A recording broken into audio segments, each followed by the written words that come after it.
This will be neither profound nor moving. Nerves of steel, nerves of steel.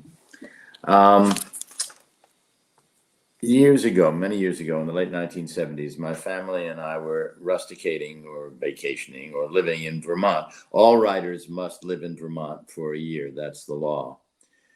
I was getting nothing done, as writers do get nothing done when their year of rustication. It was par for the course. And we were broke, which was certainly par for our course.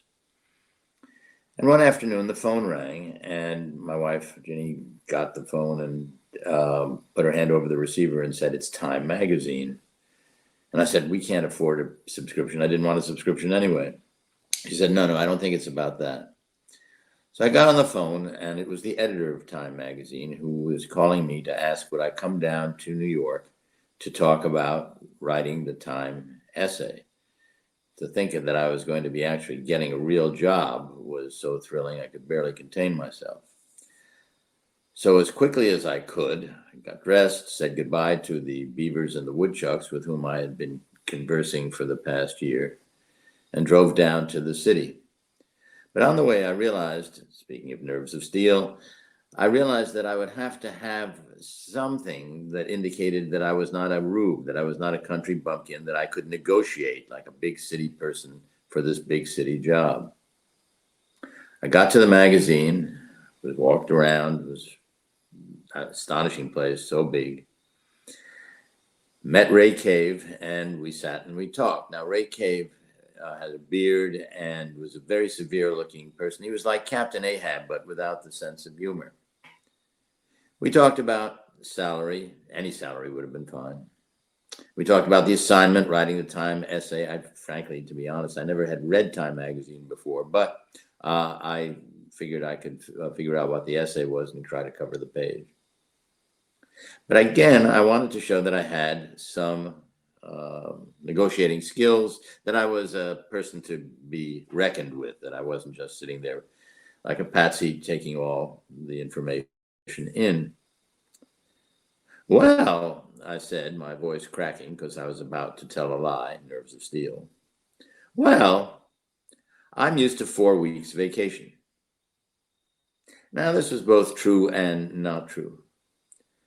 At a university where I had taught for a while, I got 3 months vacation. And at the Washington Post, where I had worked, I got 3 weeks vacation. And at the New Republic, I got a couple of weeks vacation too, places I had worked previously.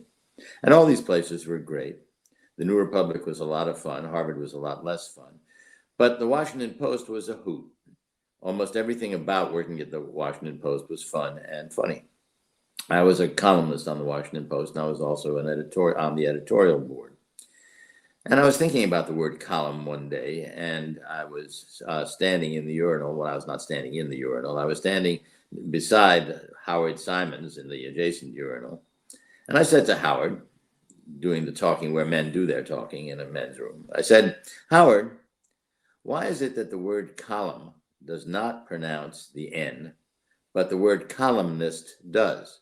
Columnist, column. Should it not be columnist?" And he sighed, and Howard said, "Roger, I wish I had your problems." I was on the editorial board too, as well as being a columnist. I knew absolutely nothing. I was an expert in nothing. I was knowledgeable in nothing. And all the other people on the editorial board were experts in economics or politics or something that had to do with writing editorials. So when they had an editorial that was unusual, they would give it to me. There was one story about a man who murdered a goose on a golf course, and they said, "Rosenblatt, you take the goose story." So I wrote the editorial about the man who had murdered the goose, and I had asked, well, what head do we put on it? What's the title of this story? And the editor, Meg Greenfield, said, "Honk if you think he's guilty." The whole place was kind of a barnyard, actually. At the end of each day, the editorial writers would be lined up, typing in their editorials in computers. And it was, I guess these were early uses of computers. And one afternoon we were there, and the guy next to me started to honk like a goose. And the woman on the other side of me started to moo like a cow. The woman on the other side of her started to bat like a sheep. Someone started to quack like a duck. I started to whinny like a horse. And all these sounds were going on simultaneously when Katharine Graham, the owner of the Washington Post, came into the room in the company of some captain of industry, say the head of General Motors or something. And we were making honk, honk, whack, whack, whinny, whinny. She turned to him and said, "This is our brains trust."